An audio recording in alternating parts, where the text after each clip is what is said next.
वहाँ तो शॉपिंग करना मॉल बोल में। बोल करी भगवान नाम खाली बांस हाँ कोई हाँ, तो दुनिया अरे जाने। वो नौकरानी है।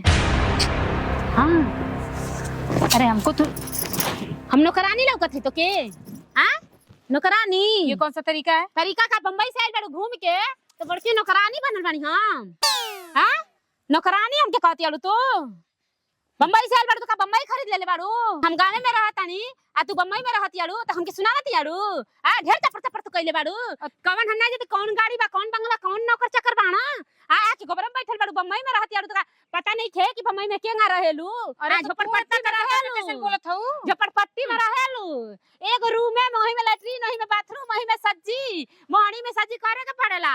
ऐसा कुछ नहीं है ठीक है। वहाँ पे सच में 10 नौकर चाकर हैं हमारे घर पे। होता तो हमारे घर पे तो तुहार घर में हमारे घर में बाटल बका और नहीं तो क्या।